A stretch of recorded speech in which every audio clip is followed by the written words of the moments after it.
Prions ensemble. Dieu, merci. Nous qui étions misérables et voués à périr en enfer, tu nous as appelés par le précieux sang de la croix et tu nous as sauvés. Merci. Après notre salut aussi, tu ne nous abandonnes pas comme des orphelins, mais tu nous guides au sein de ton Église qui est ton corps et nous te remercions beaucoup. Nous ne savons ce que nous devons faire et comment nous devons le faire. Nous ne savons où aller. Nous n'avons pas de sagesse. Mais tu nous as donné le Saint-Esprit. Et tu nous guides sur la voie à suivre. Tu nous protèges. Nous te remercions aussi beaucoup pour cela. Seigneur, il y a cette église de Paris que tu aimes.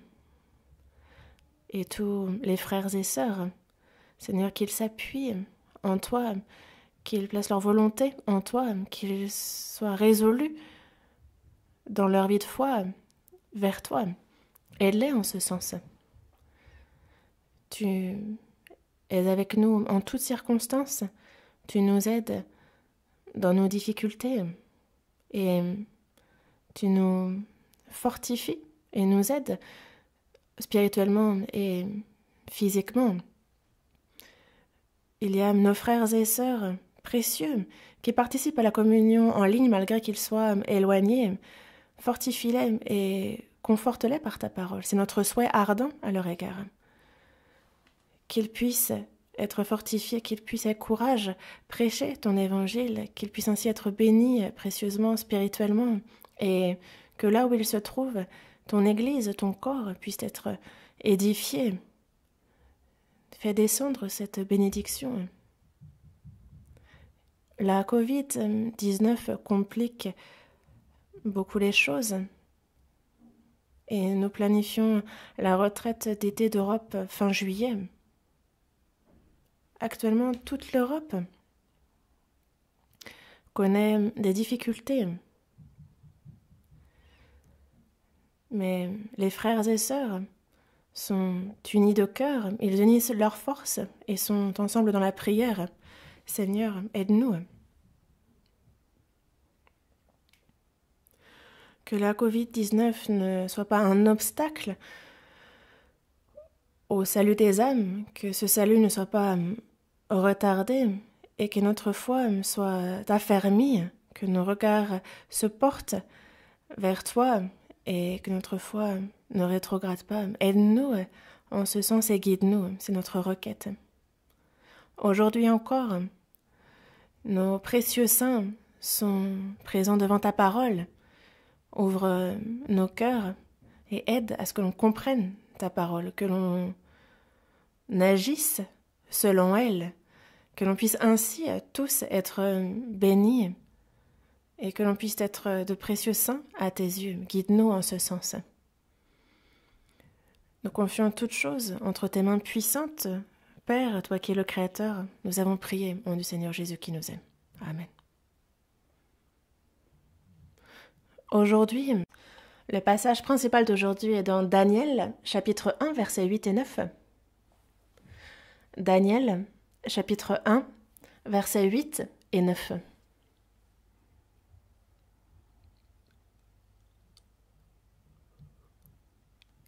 Daniel, chapitre 1, versets 8 et 9. Si vous avez trouvé, nous allons les lire ensemble. Daniel résolut de ne pas se souiller par les mets du roi et par le vin dont le roi buvait, et il pria le chef des eunuques de ne pas l'obliger à se souiller. Dieu fit trouver à Daniel faveur et grâce devant le chef des eunuques.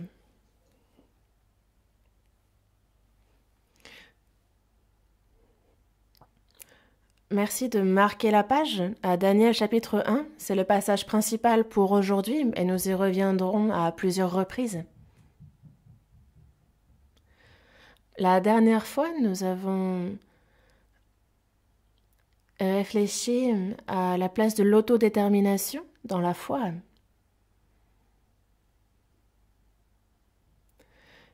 Nous nous prions, puis nous prenons des décisions.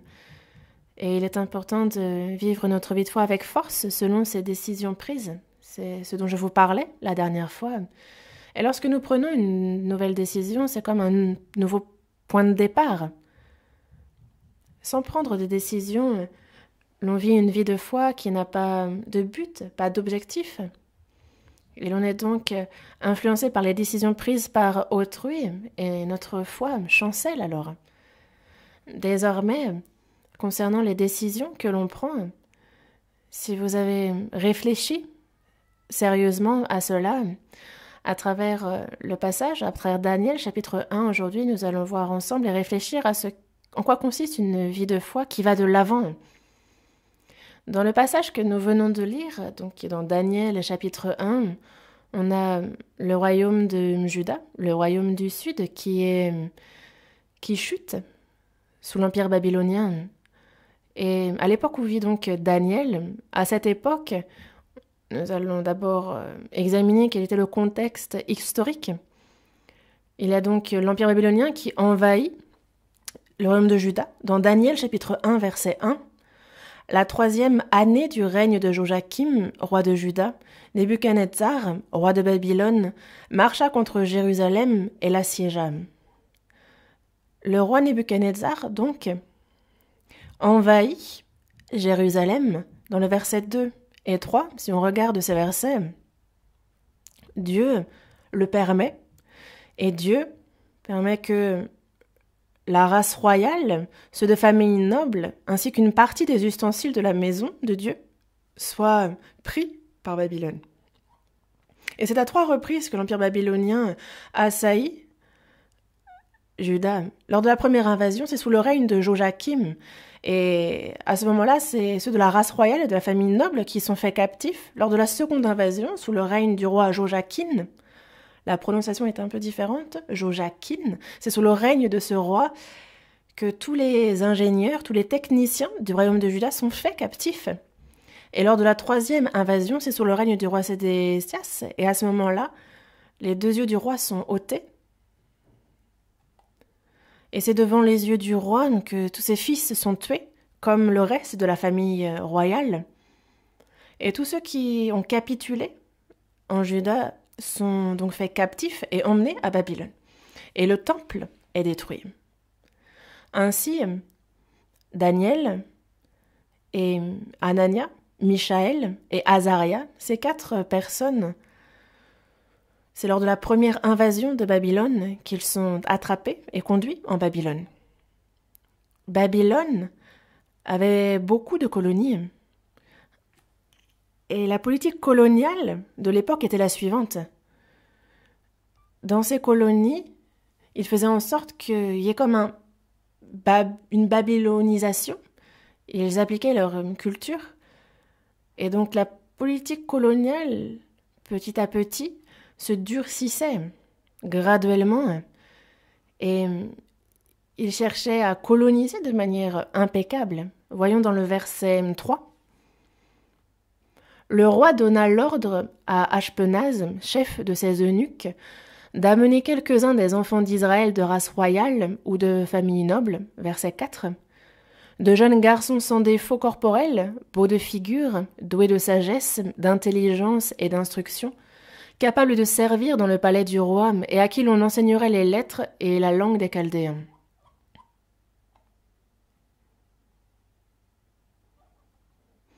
Ainsi, Babylone est un vaste empire, un grand empire qui domine de nombreuses colonies très diverses.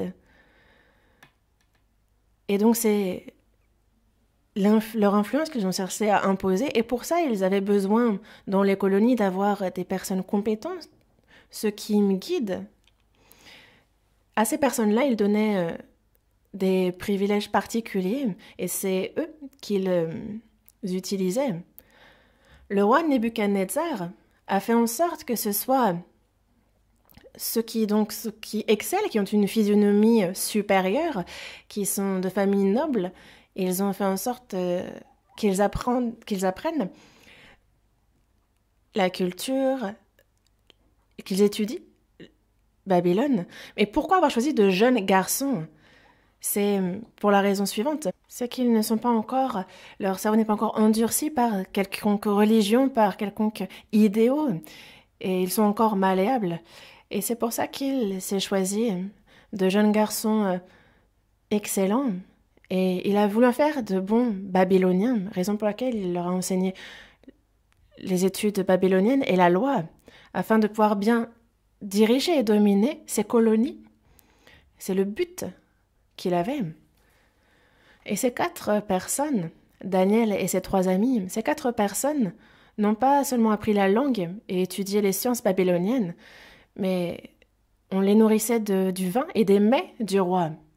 Quelle raison? Pour quelle raison? Pour que ils assimilent complètement aussi les divinités, la religion babylonienne.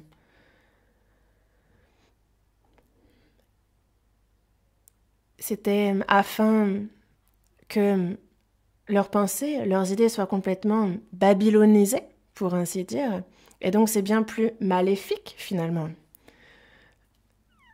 Et ils ont même été jusqu'à les rebaptiser, à changer leur nom. Daniel et ses 3 amis ont donc été faits captifs.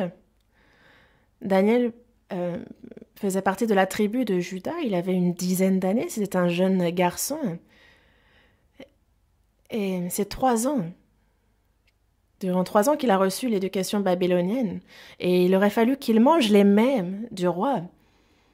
Et c'était des mets qui étaient offerts en offrande aux idoles babyloniennes, et Daniel le savait. Et c'est pour cela que manger ces mets revenait à reconnaître que ces divinités existaient, c'était comme recevoir ces idoles.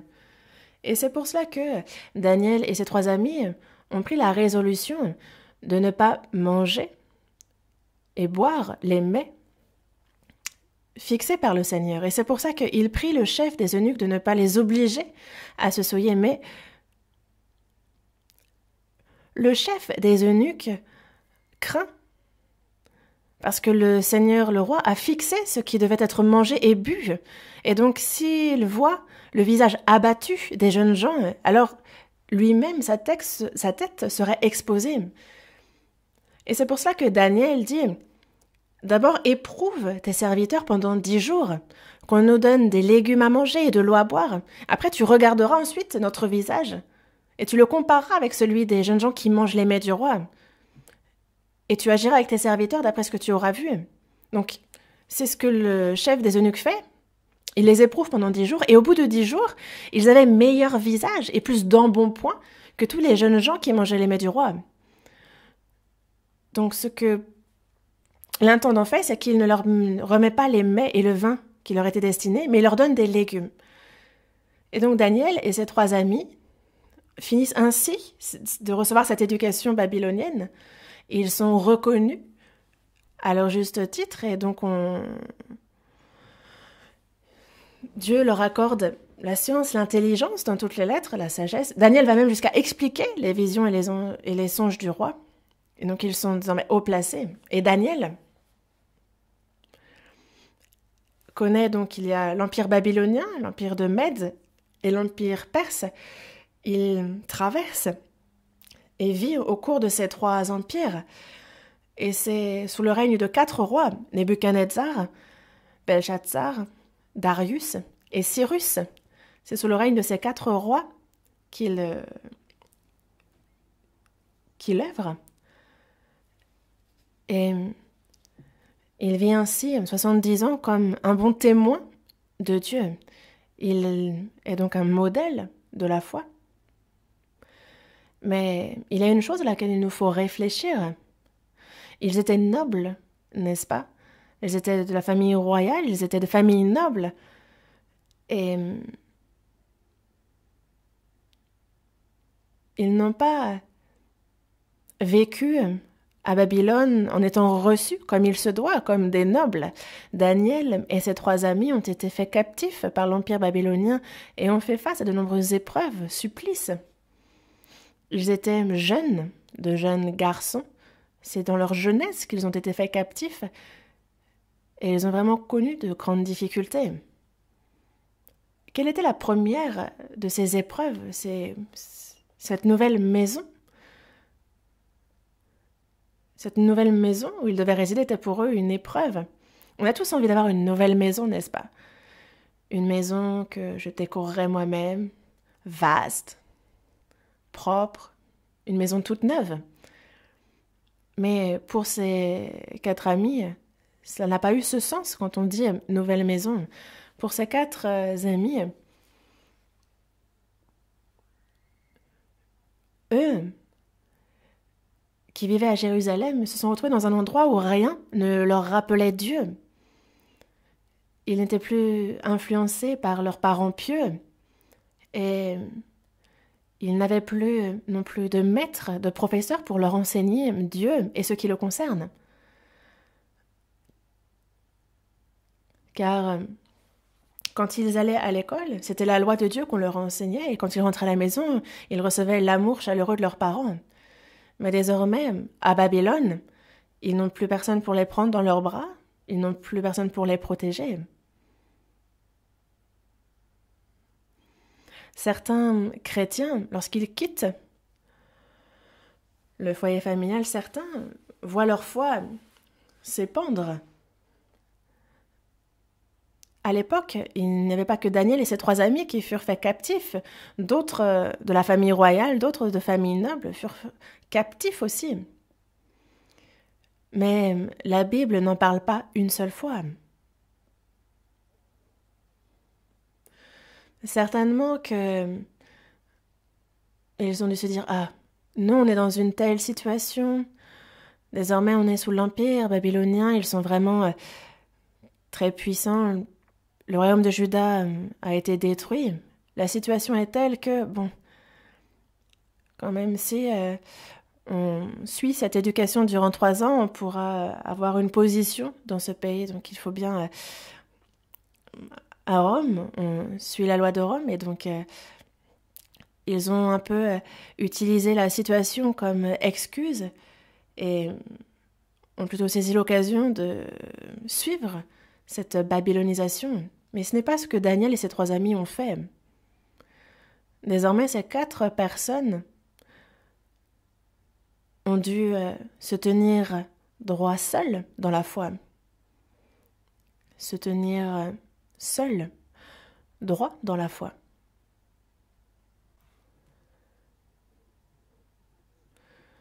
Cette foi,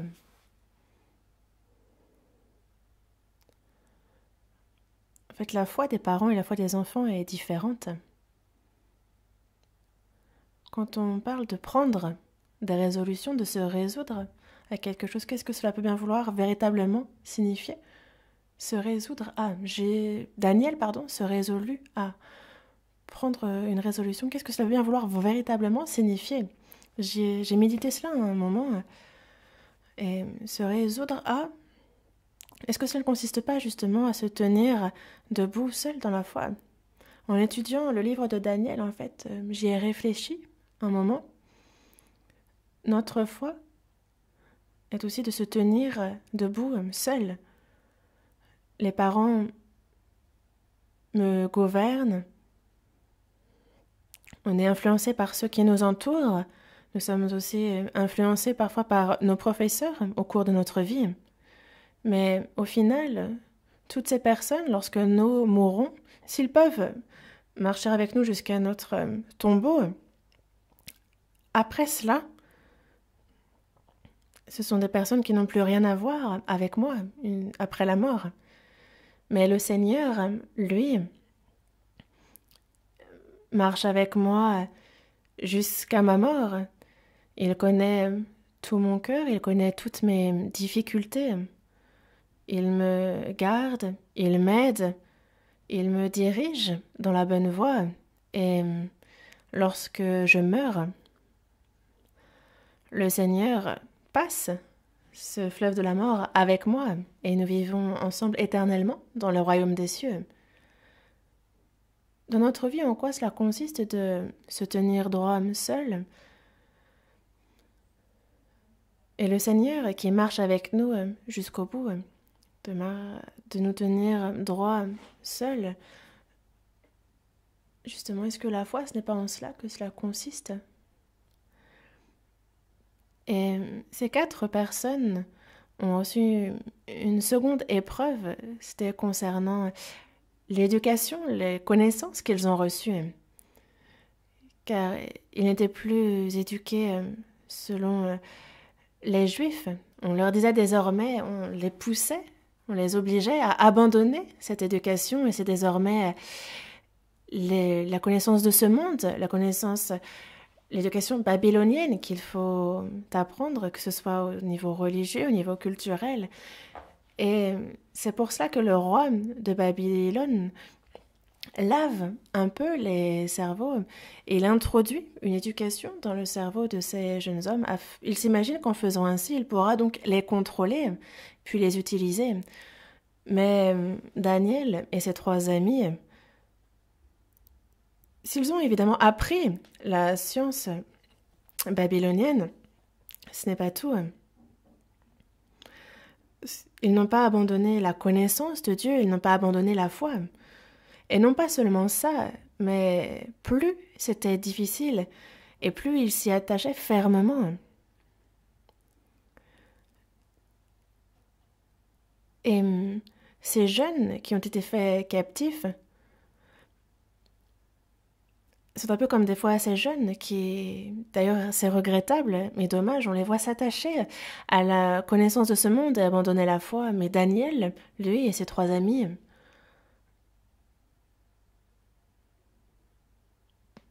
il y a cette éducation babylonienne, ils l'ont apprise comme les autres jeunes. Mais par contre, ils n'ont pas suivi la religion babylonienne, ils n'ont pas suivi cette éducation. Et c'est un point sur lequel il faut que les parents puissent vraiment laisser cela en héritage à leurs enfants, car nos enfants aussi, de la même manière,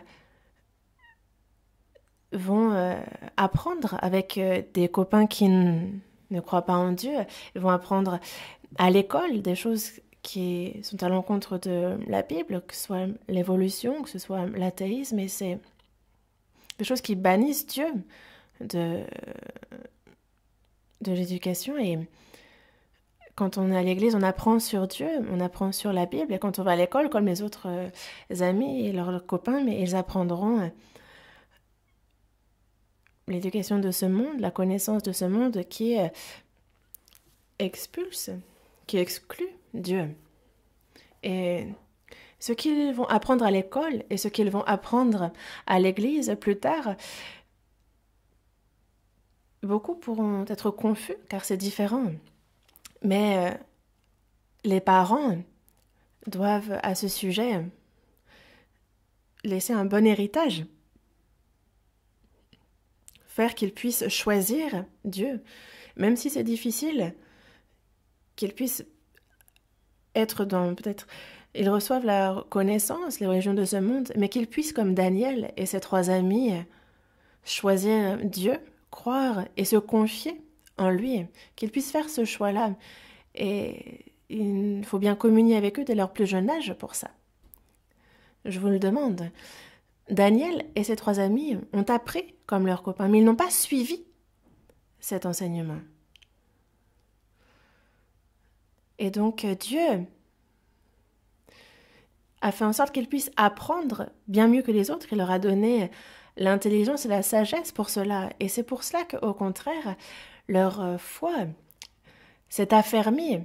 Ils ont pu vivre une vie, de témoins de Dieu. Et nos enfants aussi vont apprendre, certes, la connaissance, la science de ce monde, mais il y aura des élèves pour qui la foi sera affermie. Parce qu'à l'école, nous apprenons toutes ces choses qui excluent Dieu, la connaissance de ce monde, qui n'en parle pas. Mais faut-il que les enfants s'éloignent de cette connaissance? Faut-il qu'ils bouchent leurs oreilles à l'éducation de ce monde? Ce qui est important, surtout, c'est qu'apprend-on? C'est important, certes.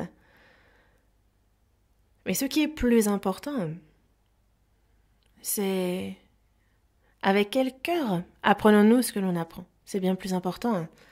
Ainsi, avant d'apprendre quelque chose,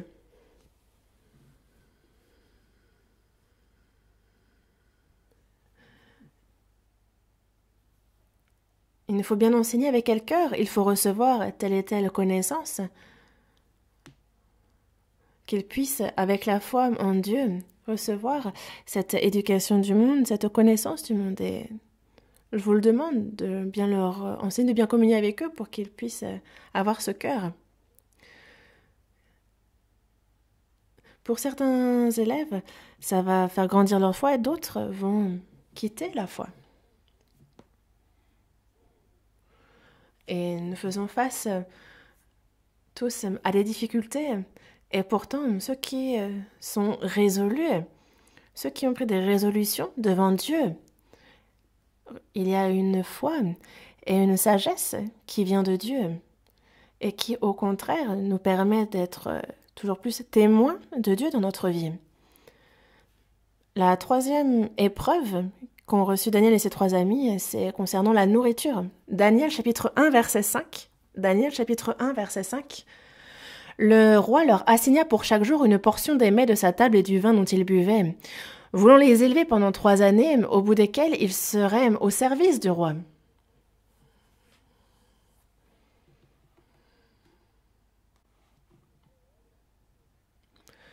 Ainsi, pendant 3 années, il a fallu chaque jour manger une portion des mets de la table du roi et boire de son vin. Et c'est vrai que vu que c'est ce que mange le roi, ça devait être délicieux. On peut se dire, ah, ça devait être succulent. Je pense, vu que c'est ce que le roi mange, ça devait l'être, certainement.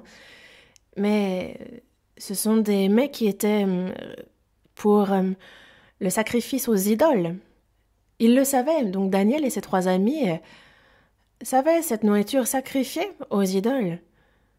Et donc si, tout en sachant cela, ils en mangeaient, cela revenait à reconnaître et à accepter ces divinités, ces idoles.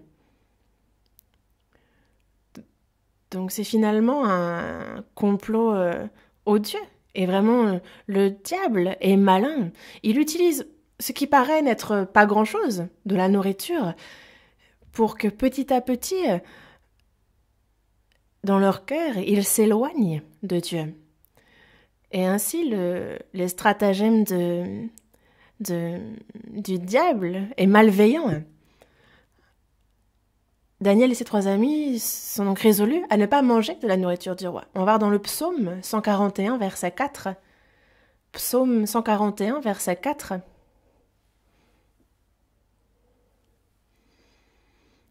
Psaume 141, verset 4.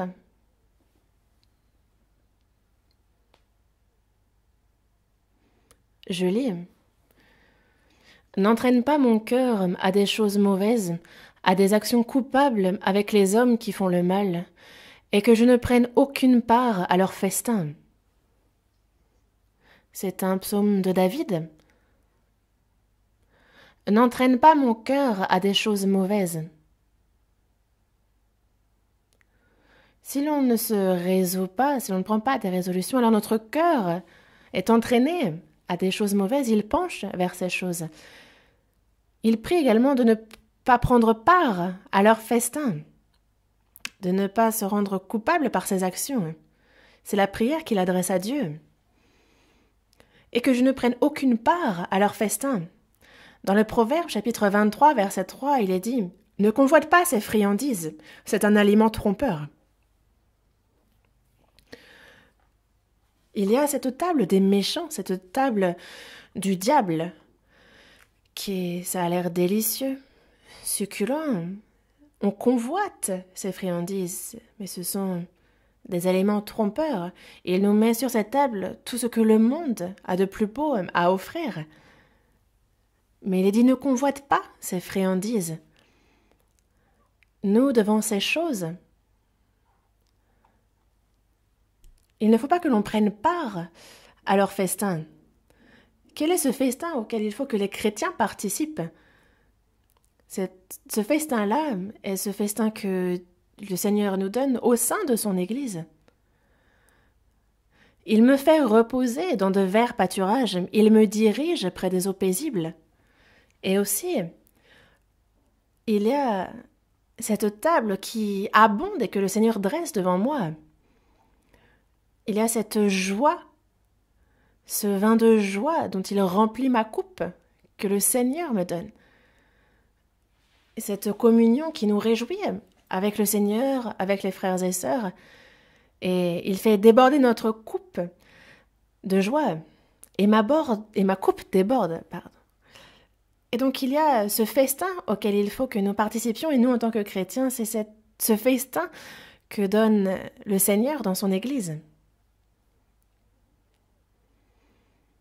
Et Daniel et ses 3 amis, la 4e épreuve auquel on fait face, ces 4 personnes, c'est le nouveau nom qu'on leur donne. On retourne à Daniel chapitre 1, au passage principal que vous avez marqué, normalement, Daniel chapitre 1, versets 6 et 7. Il y avait parmi eux, d'entre les enfants de Juda, Daniel, Anania, Michaël et Azaria. Verset 7. Le chef des eunuques leur donna des noms à Daniel, celui de Belshazzar, à Anania, celui de Shadrach, à Michaël, celui de Méshach, et à Azaria, celui d'Abed-Nego. C'est ainsi qu'on change leurs noms. Daniel et ses 3 amis avaient des noms liés à la foi en Dieu. Et donc changer leur nom, cela revient, en ce qui concerne leur foi, à une grande épreuve. Le chef des eunuques change donc leur nom et les rebaptise par des noms où les divinités babyloniennes sont intégrées. Mais pourquoi le roi babylonien a-t-il demandé à ce qu'il soit rebaptisé? C'est que ces 4 jeunes, si on change leur nom, ils s'imaginaient que progressivement ils oublieraient le seul vrai Dieu et qu'ils en viendraient à accepter les divinités babyloniennes. C'est ce qu'ils attendaient de ces jeunes en changeant leur nom. Mais on voit que Daniel et ses 3 amis conservent leur foi et leur nom. Daniel chapitre 1 verset 8. Daniel résolut de ne pas se souiller par les mets du roi et par le vin dont le roi buvait, et il pria le chef des eunuques de ne pas l'obliger à se souiller. Daniel est donc résolu à ne pas se souiller par les mets du roi et par le vin dont buvait le roi, à garder sa foi. Ce n'est pas une question de manger ou de ne pas manger telle chose.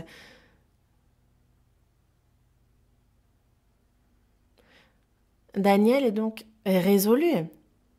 Il a pris cette résolution. Et ce à quoi il nous faut réfléchir, c'est que lorsqu'une personne prend une résolution, alors la vie de cette personne change complètement. Une personne qui vit en ayant pris une résolution et une personne qui vit sans avoir pris de résolution, leurs vies sont complètement différentes. Une personne qui aura pris une résolution a désormais un but, un objectif dans sa vie, et il va donc se diriger, il va aller de l'avant vers cet objectif. Alors qu'une personne qui n'aura pas pris de résolution, parce qu'elle n'a pas de but, elle ne saura pas si elle doit aller devant, si elle doit aller à droite, à gauche, ou même si elle est en train de reculer. Et c'est pour cela que vit-on avec des résolutions ou non, ça fait une grande différence, c'est important. Lorsque l'on est résolu, alors notre manière de penser change. Et lorsque notre manière de penser change, notre système de valeurs aussi. Et on voit donc que nos actions mêmes en viennent à changer. Et dans notre vie, c'est donc beaucoup de choses qui changent. Daniel était en captivité, il était certes comme enfermé, mais imaginons que Daniel n'ait pas pris cette résolution et qu'au contraire, il se lamentait de cette vie en captivité, il aurait pu devenir alcoolique ou bien même tomber dans les plaisirs, la jouissance de ce monde et ainsi se corrompre. Pourquoi? Parce que Daniel est de famille noble, royal, et reçoit cette éducation durant 3 ans, alors que ce soit qu'il soit haut placé ou moins haut placé, il aurait pu entrer dans l'administration de cet empire, et donc le reste de sa vie était garanti. Mais il aurait très bien pu finir sa vie de manière vaine en se contentant de ce qu'il avait et de profiter de la volupté de ce monde. Mais ce n'est pas le choix qu'a fait David. David a pris cette résolution et a pu ainsi être précieusement utilisé par Dieu. Il a vécu une vie excellente, et donc prendre une résolution ou non fait une grande différence dans la vie d'un homme. Une personne donc qui prend une résolution dans sa vie est différente. En quoi est-ce qu'elle diffère?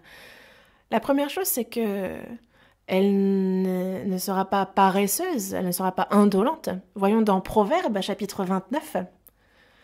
Proverbes chapitre 29, verset 18.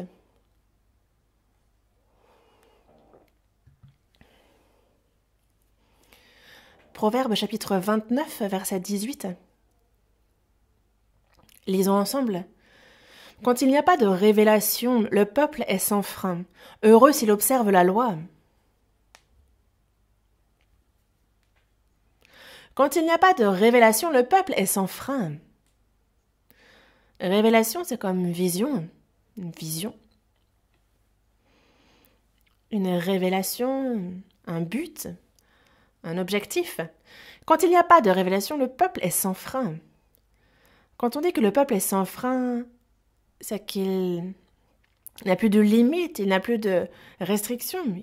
Il rejette cela et il vit comme bon lui semble, selon son cœur. C'est ce que cela signifie. Lorsque le peuple est sans frein, donc quand il n'y a pas de révélation, quand il n'y a pas de but, quand il n'y a pas d'objectif fixe, alors le peuple en vient à vivre selon son instinct, il s'écoute trop. Il tombe alors vraiment dans les plaisirs de ce monde et vit une vie corrompue. Il ne sait donc pas vers où aller, il n'y a pas de direction à suivre. Et donc on ne peut pas vivre une vie précieuse. Et il en va de même pour une personne sauvée. Si on se relâche dans notre cœur, et si justement notre cœur n'est pas maîtrisé, contrôlé, alors on tombe dans la paresse dans notre foi. Au contraire, une personne qui va avoir une vision sera ardente, elle sera passionnée, son cœur brûlera et elle sera diligente. Voyons dans Philippiens, chapitre 3. Philippiens, chapitre 3, versets 12 à 14. Philippiens, chapitre 3, versets 12 à 14. Si vous avez trouvé, je vais lire le verset 12. « Ce n'est pas que j'ai déjà remporté le prix ou que j'ai déjà atteint la perfection, mais je cours pour tâcher de le saisir, puisque moi aussi j'ai été saisi par Jésus-Christ. Frères, je ne pense pas l'avoir saisi, mais je fais une chose, oubliant ce qui est en arrière et me portant vers ce qui est en avant. » Lisons le verset 14 ensemble. Je cours vers le but pour remporter le prix de la vocation céleste de Dieu en Jésus-Christ.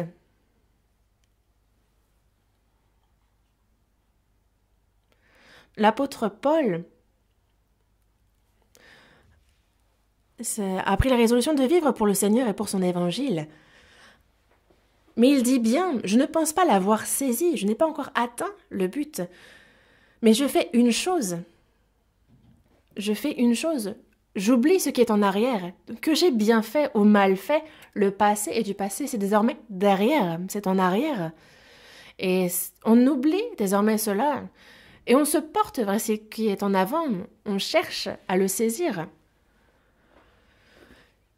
Et l'apôtre Paul a donc vécu une vie qui court vers le but, une vie qui avait donc un but. Il dit « Je cours vers le but pour remporter le prix de la vocation céleste de Dieu en Jésus-Christ. » Et c'est pour remporter ce prix-là qu'il a vécu. Il a vécu avec un but, un objectif, et il avait donc pris des résolutions. Il n'est pas donc venu paresseux ou indolent. Il a pu ainsi être diligent et zélé. On voit dans le verset 14, il dit « Je cours vers le but pour remporter le prix de la vocation céleste de Dieu en Jésus-Christ. » Je cours. Je cours. Il a ainsi mis toutes ses forces et il a couru vers le but. L'apôtre Paul n'a pas marché, il ne s'est pas baladé. On va voir dans la seconde épître à Timothée, chapitre 4. Seconde épître à Timothée, chapitre 4, versets 7 et 8. Seconde épître à Timothée, chapitre 4, versets 7 et 8. J'ai combattu le bon combat, j'ai achevé la course, j'ai gardé la foi. Désormais, la couronne de justice m'est réservée. Le Seigneur, le juste juge, me le donnera dans ce jour-là, et non seulement à moi, mais encore à tous ceux qui auront aimé son avènement.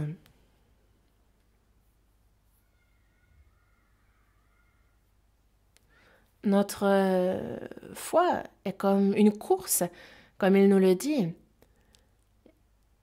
Il n'y a pas de tapis rouge sur cette course, ce n'est pas un chemin parsemé de fleurs. Il y a des combats à mener.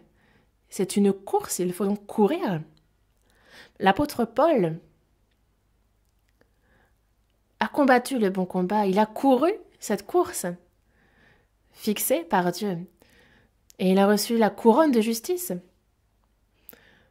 Nous aussi, nous désirons le retour du Seigneur, qu'il se manifeste, qu'il apparaisse.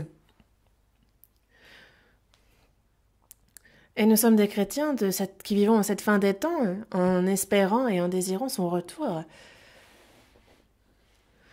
Et nous n'avons pas de jours et de temps à perdre, à gaspiller.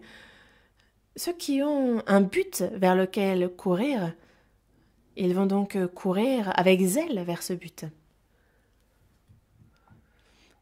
Et une personne qui est résolue aussi va supporter les persécutions, les tribulations. Joseph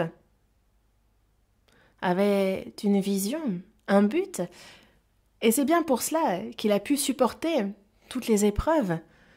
Il a été vendu par ses frères, il est devenu esclave, il a souffert. Mais s'il a pu supporter cette souffrance, il a pu pardonner ses frères, c'est qu'il avait une vision, c'est qu'il avait des résolutions prises devant Dieu. Il a été injustement emprisonné à cause de la femme de Potiphar. Et malgré cette injustice, malgré ces persécutions, il a pu supporter parce qu'il avait un but, une volonté devant Dieu. Et pour David, lui-même avait une volonté, il avait une vision aussi. Et c'est durant 16 ans qu'il fut pourchassé par Saül et il a souvent échappé à la mort. Mais il a patienté, il a persévéré jusqu'au bout et est devenu roi. David était aussi quelqu'un dont le cœur était résolu face à Dieu. Dans le psaume 57, verset 8, David confesse « Mon cœur est affermi, ô Dieu, mon cœur est affermi ». David était donc résolu devant Dieu. Dans le psaume 108, verset 2, il dit aussi « Mon cœur est affermi, ô Dieu ».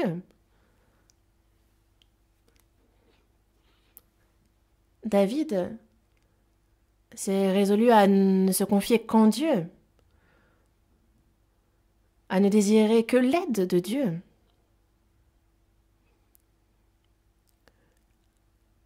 À devenir un bon berger pour le peuple d'Israël. Ainsi, Dieu a dit de David qu'il était un homme selon son cœur. C'est l'appréciation qu'il en fait, n'est-ce pas? Une personne qui a pris une résolution est une personne qui a un but, qui a une vision. Au contraire, une personne qui n'a pas de résolution n'a pas non plus de vision. Elle ne la voit pas. Quand on dit vision, On parle de but, on parle d'objectif. Pourquoi? Parce qu'en fait, par vision, on entend ce qui est devant nous et que l'on voit. Car on a VIS. VIS, et en fait, c'est lié à la vision, à l'œil, au visible. Ainsi, quand on parle de vision, on entend aussi par but, par objectif, et aussi par ce que l'on voit. Une personne qui n'a pas de vision, je m'excuse, mais on peut le dire, ils sont aveugles. Essayez de marcher dans la rue et tout d'un coup de fermer vos yeux. Fermez vos yeux. Vous ne voyez pas devant, n'est-ce pas? Essayez d'avancer un pas, deux pas, trois pas. Jusqu'à 3 pas, on peut avoir ce courage. Mais pour ce qui est du 4e, du 5e ou des pas suivants, on n'aura pas d'autre choix que d'ouvrir les yeux. Pourquoi? Parce que l'on devient impatient. Ça devient frustrant. Il faut que l'on voie où l'on va. Et si l'on n'a pas de résolution, si on n'est pas résolu dans notre cœur, alors c'est comme marcher dans notre foi sans savoir où l'on va. Ainsi, une personne sans vision, parce qu'elle ne voit pas devant, elle ne sait pas si elle marche droit ou non. Il faut une vision pour pouvoir marcher droit devant le Seigneur. Sans vision, notre cœur devient impatient, pressé. Lorsqu'il nous faut être patient, on n'y arrive pas, on est frustré, on n'a pas un cœur qui peut recevoir ce qui nous attend. Et au moment où il nous faut être patient, l'on n'arrive pas à l'être. Et ça peut nous coûter cher d'ailleurs plus tard. Daniel, après avoir pris cette résolution, a traversé de nombreuses épreuves. Mais prendre une résolution ne signifie pas que l'on ne fera pas face aux épreuves devant Dieu. Quand on prend une résolution, la question de savoir si c'est véridique, si c'est réel, on le saura à travers les épreuves. Une personne peut très bien faire de beaux témoignages, mais c'est à travers les épreuves que l'on pourra confirmer la foi de cette personne. Daniel a été jeté dans la fosse aux lions. Ses camarades aussi, il a été parfois le bouc émissaire de ses compères qui, eux, ne croyaient pas et qui étaient jaloux. Donc ils ont beaucoup échappé à la mort. Mais pour une personne résolue, ces épreuves seront au contraire l'occasion d'être davantage forgés, exercés. Ils seront donc plus ancrés, plus enracinés.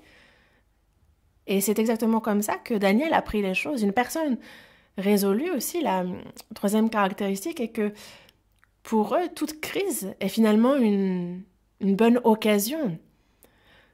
Parce que s'ils n'avaient pas su expliquer le songe du roi, alors ils étaient voués à la mort. Mais Daniel a prié Dieu, a pu donc donner l'explication de ce songe, et il a été élevé dans la hiérarchie de l'Empire, et ça a manifesté et glorifié Dieu, au contraire. Voyons dans Daniel, chapitre 2.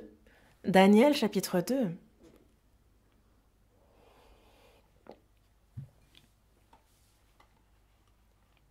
Versets 17 et 18.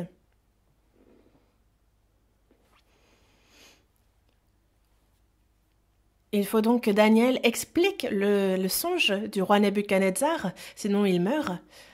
Verset 17. Ensuite, Daniel alla dans sa maison et il instruisit de cette affaire Anania, Michaël et Azaria, ses compagnons. Donc ils en discutent, ils communient à ce sujet, il leur dit ce qui se passe.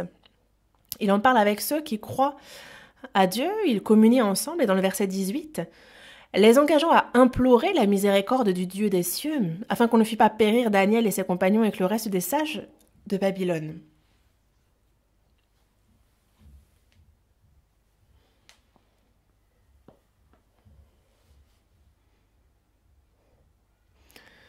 Il a donc partagé son sujet de prière, il a demandé à ce qu'on prie. Ils ont prié ensemble, ils ont fait une prière commune.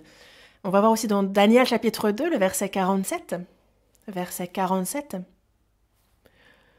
Le roi adressa la parole à Daniel et dit « En vérité, votre Dieu est le Dieu des dieux et le Seigneur des rois, et il révèle les secrets, puisque tu as pu découvrir ce secret. »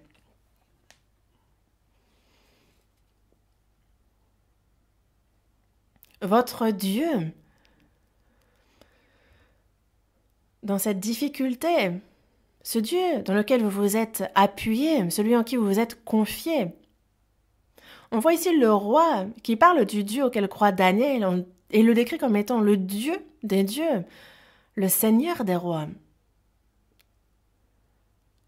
Toute personne fait face à une situation critique. Mais ce qui est important, c'est la méthode utilisée pour surmonter cette épreuve, cette crise. Comment surmonter cette crise? Est-ce qu'il faut se faire confiance à soi-même? Est-ce qu'il faut s'appuyer sur notre argent, sur nos capacités? Est-ce que l'on s'appuie sur nos contacts ou nos relations? Est-ce que c'est ce qui va nous permettre d'être rétablis? Non. Et nous, chrétiens, nous le savons bien à travers notre conscience. Mais lorsque l'instant se présente, à chaque fois que nous faisons face à cette crise, c'est le réflexe que nous avons, nous tournons les yeux vers ces choses. Et pourquoi est-ce que notre cœur se détourne ainsi vers ces choses-là? Ce sont des choses dans lesquelles nous ne pouvons pas nous confier. Une personne résolue dans sa foi va prier, écouter la parole, et c'est à travers la communion aussi qu'elle va vaincre cette crise, cette difficulté. Et une autre difficulté a frappé Daniel et ses 3 amis. S'ils ne se prosternaient pas devant la statue, alors ils allaient être jetés dans la fournaise. Mais ils ont choisi la foi. Ils étaient résolus. Et c'est bien pour cela que, au contraire, Dieu a pu être manifesté et Dieu leur donne l'occasion d'être élevés. Voyons dans Daniel chapitre 3, verset 16, du verset 16 au verset 18. On voit ce qu'ils disent devant le roi. Shadrach, Meshach et Abednego répliquèrent au roi Nebuchadnezzar « Nous n'avons pas besoin de te répondre là-dessus. Voici, notre Dieu que nous servons peut nous délivrer de la fournaise ardente, et il nous délivrera de ta main, ô roi. »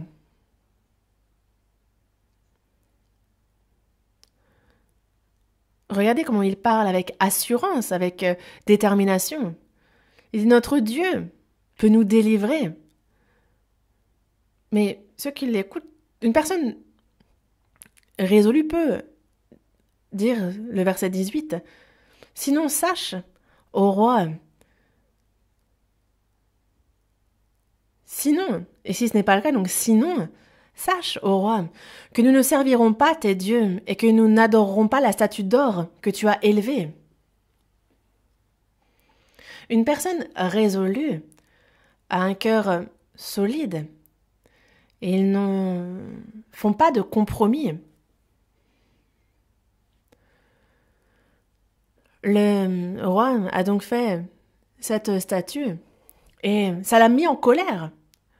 Et il a dit, dans ces cas-là, je vais chauffer la fournaise 7 fois plus que d'habitude.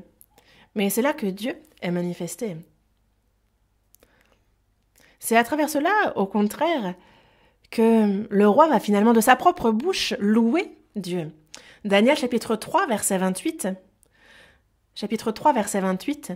Nebuchadnezzar prit la parole et dit « Béni soit le Dieu de Shadrach, de Meshach et d'Abednego. » On voit donc qu'au contraire, c'est Nebuchadnezzar, c'est le roi qui prend lui-même la parole et qui de sa propre bouche confesse Dieu et le loue. Béni soit le Dieu de Shadrach, de Meshach et d'Abednego, lequel a envoyé son ange et délivré ses serviteurs qui ont eu confiance en lui et qui ont violé l'ordre du roi et livré leur corps plutôt que de servir et d'adorer aucun autre Dieu que leur Dieu. Et le roi Nebuchadnezzar va donc finalement louer Dieu. Dans le verset 29, à la fin du verset, parce qu'il, vous avez trouvé, n'est-ce pas, parce qu'il n'y a aucun autre Dieu qui puisse délivrer comme lui. Les autres dieux ne sont pas des dieux qui sauvent. Et c'est donc finalement les propos que tient le roi. On en arrive là. Et dans notre vie de foi aussi, nous rencontrons beaucoup de périodes de crise. Évidemment, nous sommes chrétiens. Nous faisons face à beaucoup de crises. En tant que missionnaire, en tant que prédicateur, il y a forcément des difficultés, il y a forcément des périodes de crise. Regardez les moments qu'on traverse en ce moment, mais que ce soit de grandes ou de moins grandes crises, dans tous les cas, nous y faisons face. Regardez le corona en ce moment. Mais si on est résolu, alors finalement, si l'on prend aussi ces périodes de crise comme étant au contraire des opportunités, alors nous pourrons vivre une foi et marcher avec une foi qui va de l'avant. Et c'est le cas pour tous les chrétiens. Les épreuves, les difficultés que Dieu nous donne ne sont pas là. Il ne nous dit pas « Allez, prends-toi ça et puis meurs ». Ce n'est pas ça. Plus c'est difficile et plus il nous faut être calme dans notre cœur, être résolu vis-à-vis de Dieu, nous confier en lui et seulement en lui. Et si c'est ainsi que nous pouvons triompher, alors vraiment nous irons de l'avant dans notre foi. Abraham a connu une crise dans sa foi aussi. Il lui a été demandé de sacrifier en holocauste son fils Isaac. Il a choisi la foi et il est devenu ancêtre de la foi. Jacob est en période de crise, il doit rencontrer son frère Ésaü. Et qu'a-t-il fait? Il s'est attaché à Dieu toute la nuit. Et Dieu change son nom. Il passe de Jacob à Israël. Esther dit « Si je dois périr, je périrai ». Et cette résolution qu'elle prend va permettre à tout son peuple d'être sauvé. Une personne résolue, que les difficultés soient grandes ou petites, dans tous les cas, toutes ces difficultés, en son sein, elle va s'appuyer en Dieu. Une crise est finalement une opportunité.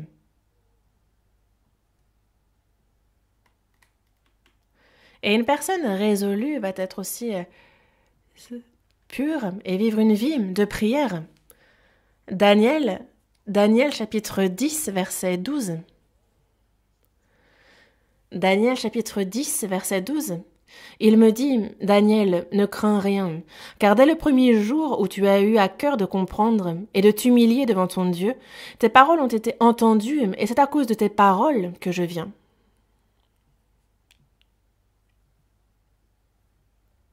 Nous, on est résolus, et si on commence à prier, alors à partir de ce moment-là, déjà, Dieu agit. Il commence à agir. Daniel chapitre 9.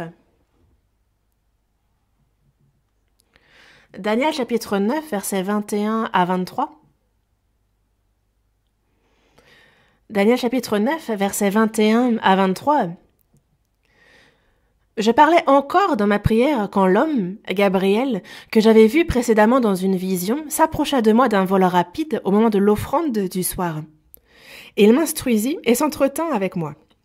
Il me dit, « Daniel, je suis venu maintenant pour ouvrir ton intelligence. » Regardons le verset 23. « Lorsque tu as commencé à prier, la parole est sortie, et je viens pour te l'annoncer. Car tu es un bien-aimé, sois attentif à la parole et comprends la vision. »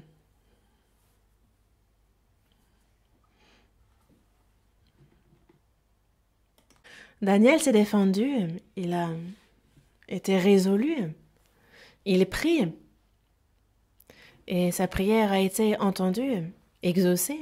Dieu a commencé à agir.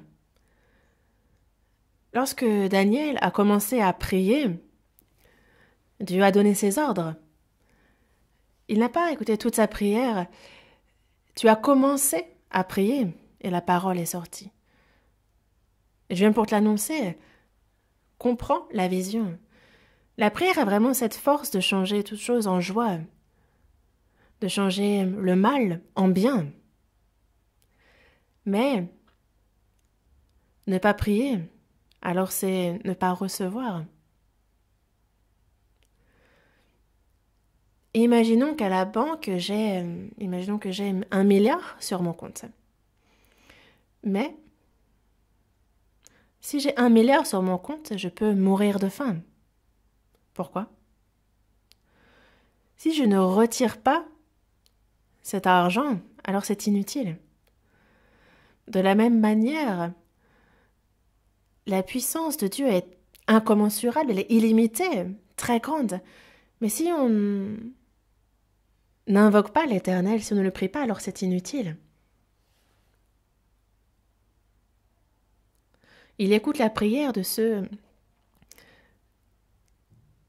Il exauce ceux qui le prient. Il y a plusieurs styles de réponse.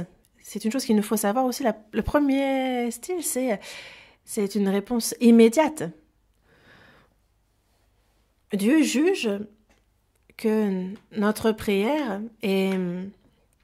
Lorsqu'il considère que répondre immédiatement et que c'est maintenant le bon moment, il répond immédiatement. Et alors vraiment, on unit nos mains, on se met à genoux, on le remercie aussi immédiatement. On est vraiment très heureux.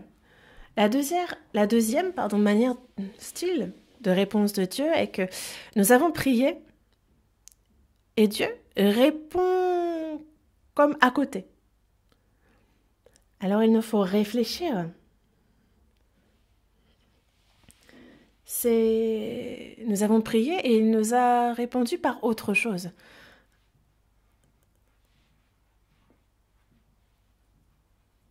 Est-ce que finalement, on peut se dire que Dieu m'a répondu, c'est donc certainement la meilleure voie. C'est donc une bénédiction qu'il nous fait. Il a pensé et il a jugé que c'était ce qu'il y avait de mieux pour nous. Et est-ce que nous pouvons croire en cela, que c'est bien la meilleure chose qu'il nous donne? Une personne résolue va pouvoir répondre à cette prière exaucée en remerciant Dieu, en disant « Ah, c'est la réponse de Dieu, je n'ai pas pensé comme il fallait, c'est bien ce que Dieu me donne et c'est ce qu'il y a de mieux pour moi. Et donc je vais suivre Dieu qui me guide. » Le troisième style de réponse de Dieu, c'est une réponse qui tarde. Le tempo de Dieu et le mien sont différents. J'ai l'impression qu'il n'écoute pas ma prière. Non. Lorsque j'ai commencé à prier, déjà, il connaissait mon cœur, il avait déjà tout entendu. Mais le Seigneur tarde à répondre. Car le temps de Dieu est le mien. La montre de Dieu et la mienne sont différentes. Et donc, quand moi, je le veux, et quand Dieu le juge bon, sont deux moments différents. Mais il faut savoir que Dieu est à une autre échelle, c'est une autre dimension. Dans Ésaïe, chapitre 55, versets 8 à 9, il est dit « Mes pensées ne sont pas vos pensées, et vos voix ne sont pas mes voix. Autant les cieux sont élevés au-dessus de la terre, autant mes voix sont élevées au-dessus de vos voix. Et mes pensées sont élevées au-dessus de vos pensées. » Le Seigneur attend le temps adéquat, le moment opportun. Nous, on a l'impression qu'il reste silencieux. On pense parfois qu'il garde le silence.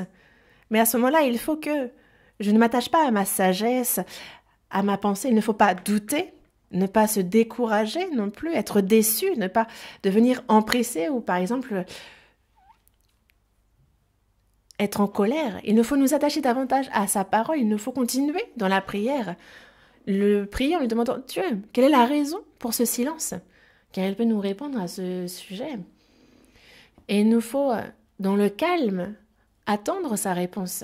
Car ce qui est sûr est que Dieu répond à mes questions. Mais si je commence à être turbulent, à être brillant, alors je ne vais pas entendre sa réponse. C'est pour ça qu'il nous faut, dans le calme, patienter. Et alors nous entendrons son murmure, sa réponse à ma prière. Mais il nous faut attendre cette réponse. Une personne résolue est une telle personne. Daniel chapitre 1, verset 8, on retourne à Daniel chapitre 1, verset 8.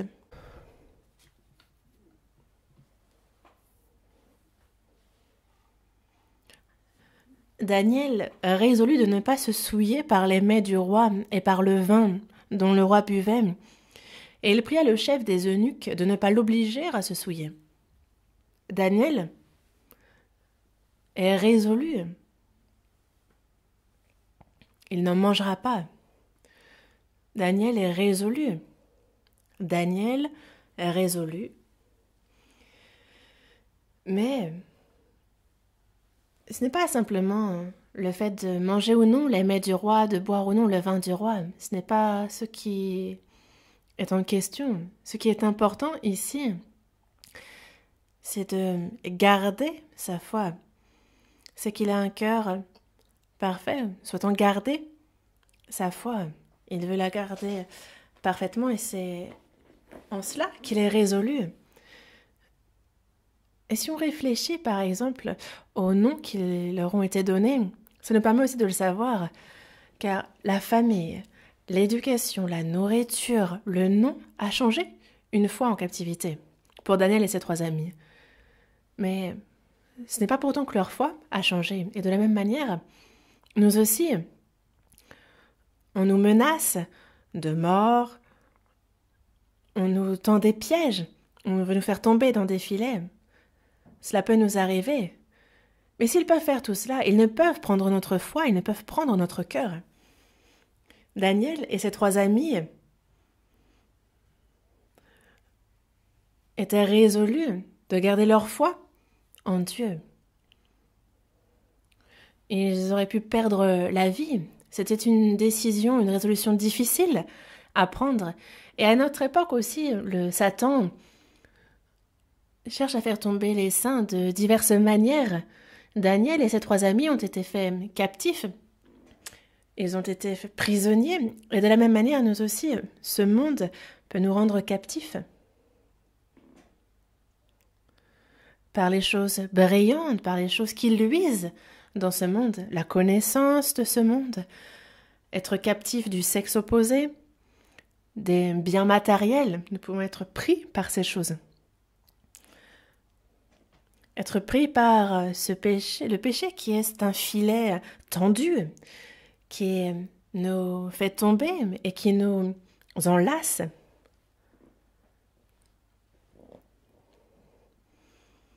Mais il nous faut savoir et réfléchir à ces péchés aussi qui nous enlacent. Et la connaissance, la sagesse de ce monde, on nous l'enseigne, on nous lave le cerveau. Et il cherche à atteindre jusqu'à notre cœur. Surtout à notre époque, c'est même bien plus grave. À l'époque des apôtres, la majorité ont été faits martyrs. À l'époque des premières églises, à l'époque des apôtres, tous furent martyrs, mais pas seulement. On est à des milliers de missionnaires, de disciples qui ont été faits martyrs.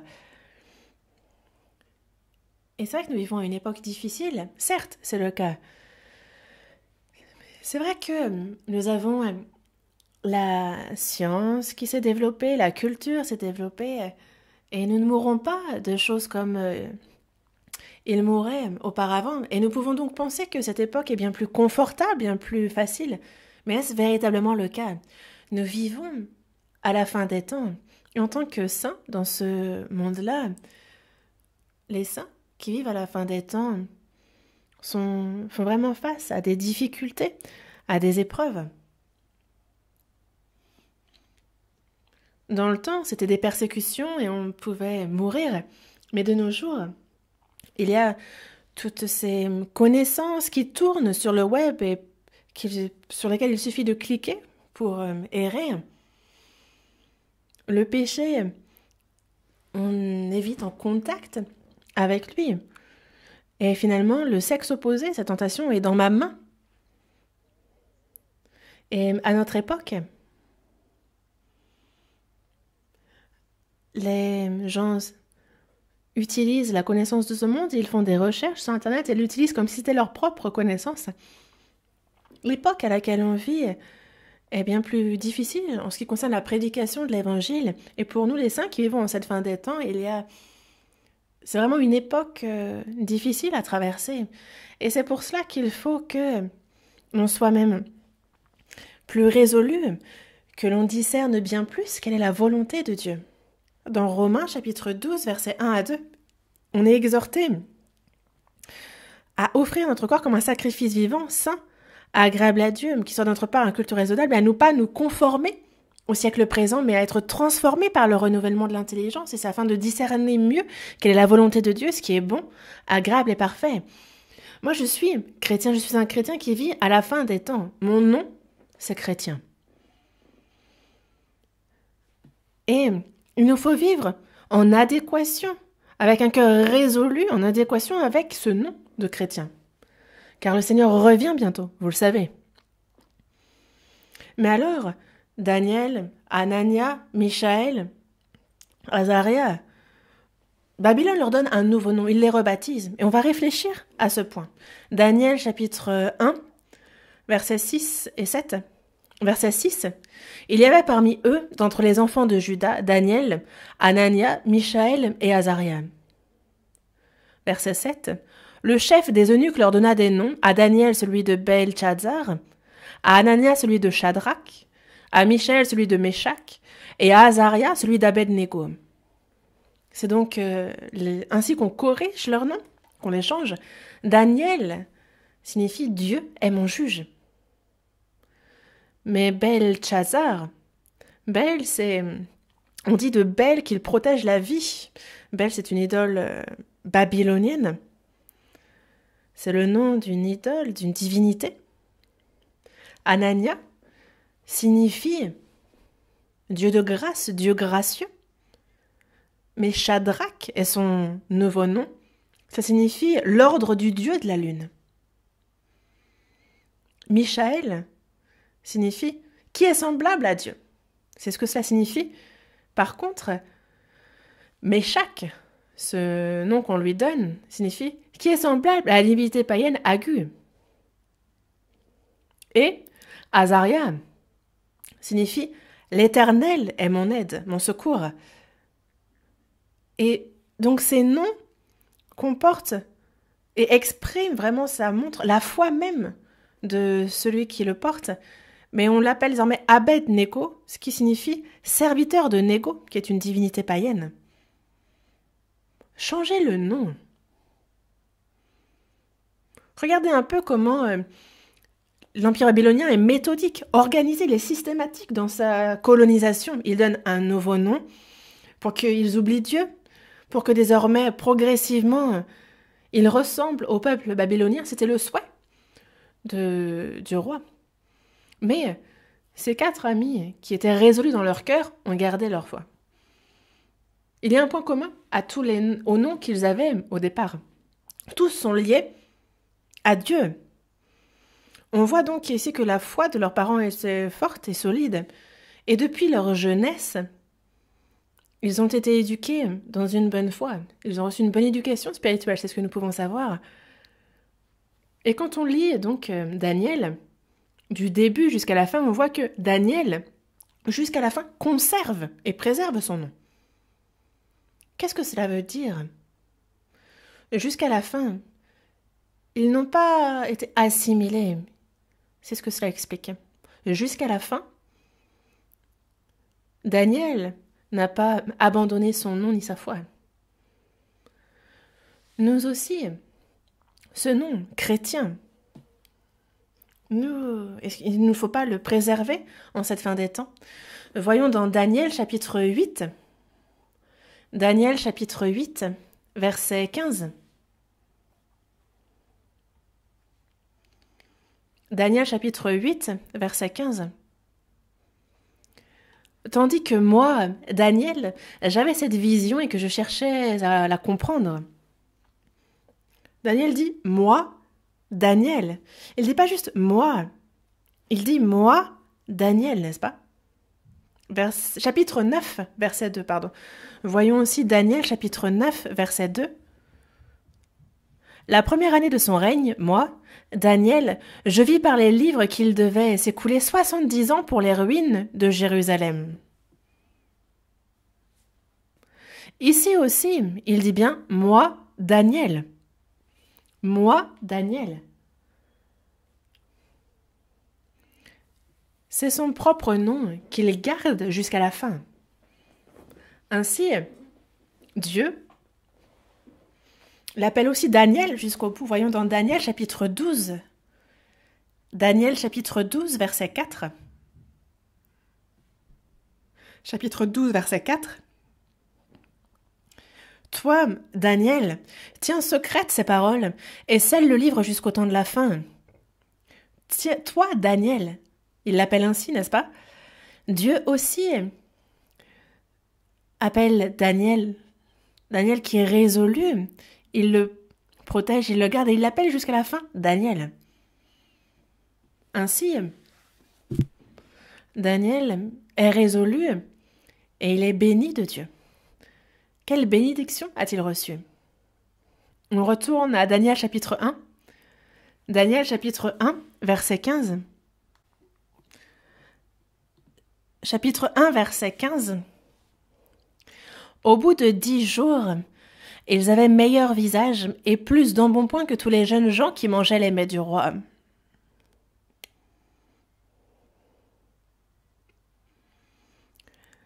Ils avaient meilleur visage. Une personne résolue, ça se voit sur son visage. Son visage est lumineux plutôt. Une personne résolue à vivre pour le Seigneur a un regard différent. Parce que cette personne a un but, elle sait où regarder, elle se focalise sur cette chose-là, et donc elle a un but clair et évident. Une personne résolue sera lumineuse. Vous voulez vous embellir? Ne faites pas de chirurgie esthétique, pas besoin. Il suffit de bien vivre sa vie de foi, alors vraiment notre teint devient éclatant, brillant. Si vous allez à la retraite d'été, vous vous rendrez compte sur place qui est sauvé et qui ne l'est pas, et ce, très rapidement. C'est d'ailleurs assez surprenant de pouvoir discerner ainsi ceux qui vivent bien leur vie de foi, ceux qui la vivent moins bien aussi. Peut-être ça se voit. Dans le Proverbe, chapitre 15, verset 13, il est dit « D'un cœur joyeux qu'il rend le visage serein, mais que quand le cœur est triste, l'esprit est abattu. » Ce verset est véridique. Il y a ceux qui se réjouissent dans leur cœur, et cette joie vient de Dieu, et ça se voit sur leur visage. Une personne résolue a un but, et donc tout son corps est brillant, éclatant. Il donne aussi l'intelligence. Verset 17. Dieu accorda à ces 4 jeunes gens de la science, de l'intelligence dans toutes les lettres et de la sagesse. Et Daniel expliquait toutes les visions et tous les songes.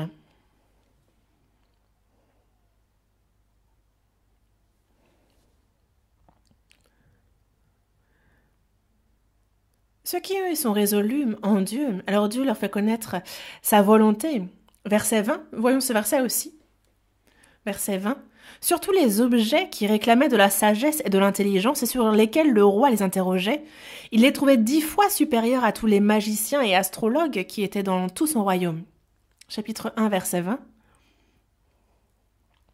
Ainsi, Dieu leur fait connaître sa volonté, il leur donne la sagesse et l'intelligence. Toute personne résolue dans son cœur à vivre pour le Seigneur, alors Dieu donne l'intelligence, la sagesse, le discernement. Et ce qui est bien plus important d'ailleurs, c'est qu'il permet à cette personne de comprendre plus profondément sa parole. Une personne comprendra donc bien la volonté de Dieu, et elle vivra une vie dans le discernement. Il est important d'être zélé dans sa vie de foi, oui, c'est important. Et comprendre la volonté de Dieu et vivre selon elle est bien plus important. Dans Ecclésiaste chapitre 10, verset 10, il est dit « S'il a émoussé le fer, et s'il n'en a pas aiguisé le tranchant, il devra redoubler de force. Mais la sagesse a l'avantage du succès. Il y a la lame. Si elle est aiguisée, que l'on tranche de la viande ou quoi que l'on tranche, ce sera sans effort. Mais si la lame est émoussée, si le fer est émoussé, on aura beau couper, il faudra redoubler d'efforts pour que cela coupe. » Il y avait 2 bûcherons. L'un ne se reposait pas et n'avait de cesse de couper du bois, d'abattre des arbres, sans se reposer. Mais le second bûcheron travaillait de manière lente, sans se presser, il se reposait de temps en temps, il avait l'air paresseux. Et donc ce bûcheron qui ne cesse, qui est forcené et qui abat ses arbres, juge dans son cœur en disant « Ah, cet homme est vraiment paresseux. » Et lui était donc zélé. Le soir, on voit le bois coupé de ces 2 bûcherons, et le bûcheron qui fut zélé a été très surpris. Car en voyant ce bûcheron qui, lui, a travaillé sans se presser, a coupé bien plus de bois. Et donc le bûcheron lui demande le pourquoi du comment. Qu'as-tu fait? Et le bûcheron qui a travaillé sans se presser, en se reposant de temps en temps, lui dit « Moi, en me reposant, j'ai aiguisé mon fer, le fer de ma hache. » La sagesse a l'avantage du succès. Le zèle est important, mais la sagesse l'est bien plus.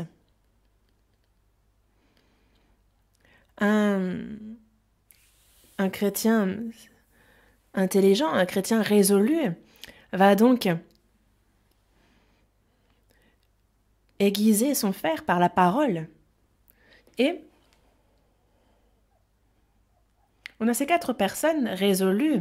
Il y a une autre bénédiction que Dieu leur donne. Et cette 3e bénédiction, c'est qu'ils font qu'ils se tiennent devant le roi.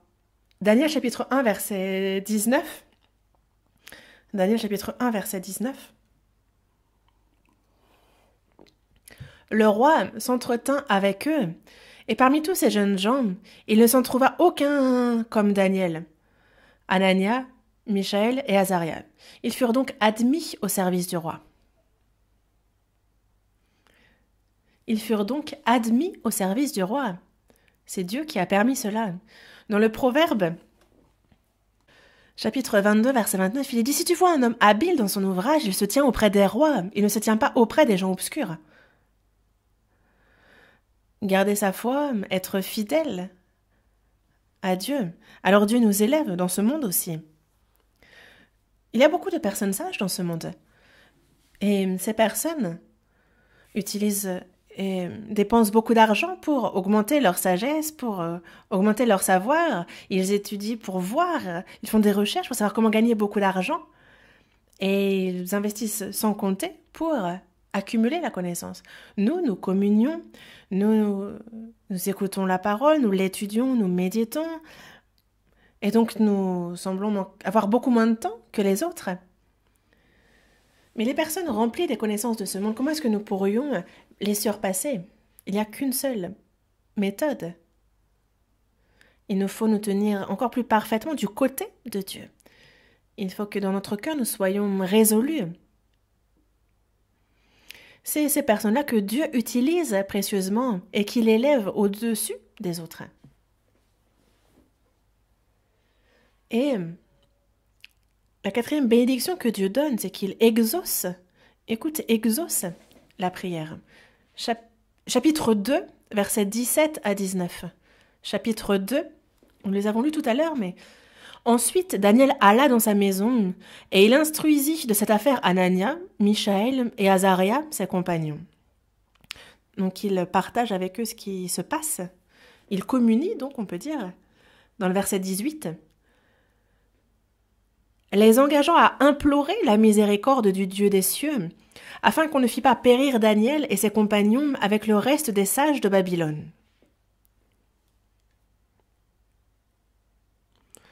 Ici, ils prient ensemble, il y a une prière commune dans le verset 19,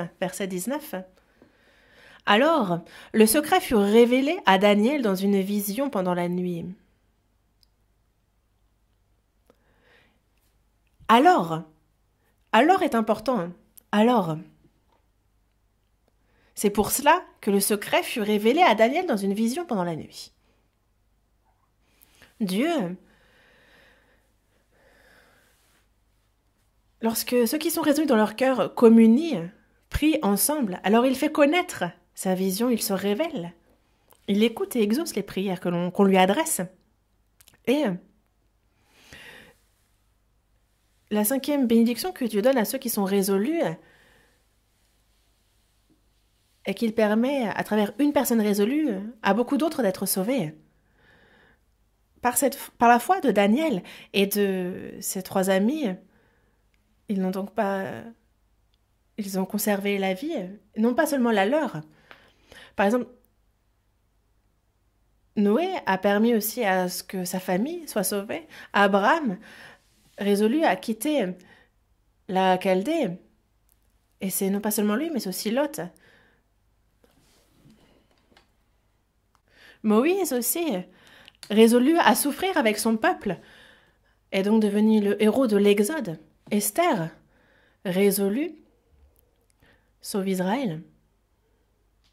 Ce qui est bien plus grand, c'est Jésus, lui seul, résolu, sauve l'humanité. Lydie, marchande de pourpre, cette femme résolue, est les prémices d'une église. Lorsqu'une personne est résolue, alors une famille est sauvée. Lorsqu'une famille est résolue, alors l'église voit le jour. Dans un pays, dans un continent, l'évangile est prêché. Et Dieu agit alors grandement, son œuvre est grande. Réfléchissez-y.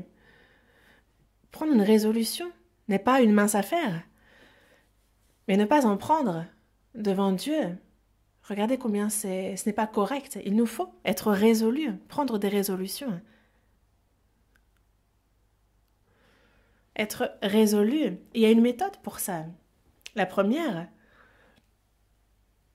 il faut le faire dans notre cœur, en méditant la parole, la volonté de Dieu.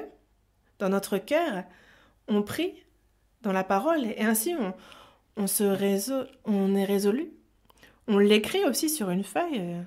Ce qui est important, c'est chaque jour de lire ce que vous avez décidé, de le marquer par exemple sur une feuille, de l'accrocher à votre mur. Il faut la voir, la lire, cette résolution. Et n'hésitez pas aussi à en parler dans vos témoignages parce que ça deviendra plus réaliste. Et la 4e chose, c'est qu'il faut pratiquer, mettre à l'œuvre cette résolution. Et ce qui est le plus important, c'est d'y croire. Croire en ce que le Seigneur l'exaucera. Notre pensée a une force, une grande force. De nos jours, on dit même que, avec la science qui s'est développée, que notre pensée a une force physique.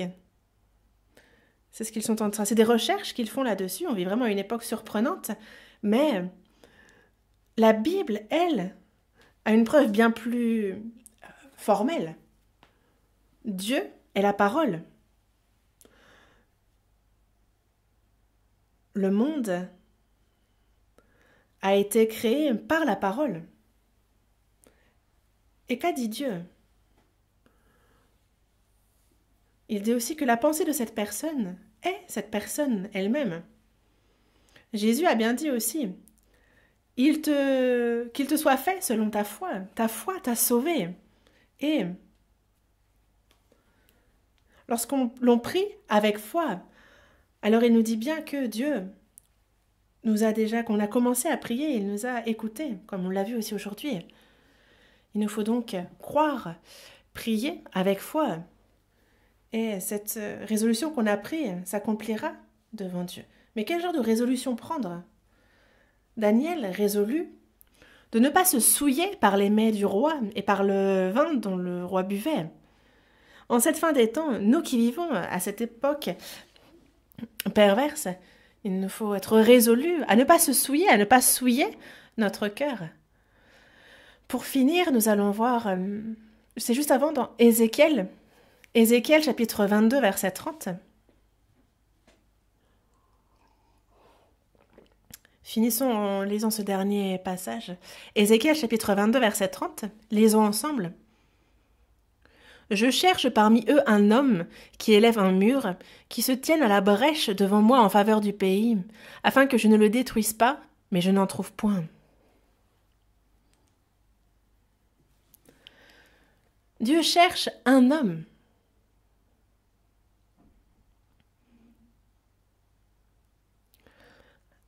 Un homme qui élève un mur, qui se tienne à la brèche devant moi en faveur du pays, ce qui prêche sa parole. Le Seigneur revient bientôt. Et nous, il nous faut être résolus devant Dieu. Il nous faut vivre une vie avec une foi qui va de l'avant, car le Seigneur revient bientôt. Il nous faut être résolus et il nous faut vivre le reste de notre vie avec force. Prions. Dieu, merci. Tu nous as sauvés. Et tu nous quittes au sein de l'Église qui est ton corps, merci. Tu marches avec nous toute notre vie, tu nous aimes, nous t'en remercions vraiment. Tu es avec nous, Seigneur, et nous aussi, comme Daniel, nous voulons être résolus. Nous voulons avoir un but, un objectif certain, et nous voulons vivre notre vie de foi avec force. Aide-nous pour cela. Aujourd'hui, nous avons réfléchi à la foi qui va de l'avant. Et qui que nous soyons, que nous ne nous arrêtions pas au salut, mais que devant toi, Seigneur, nous puissions vivre une vie de foi qui va de l'avant. Sois avec chacun d'entre nous et bénis-nous en ce sens. Tous les frères et sœurs que nous aimons, aide-les, que ta grâce soit avec eux, c'est notre souhait ardent. Nous avons prié, en le Seigneur Jésus, en le remerciant. Amen.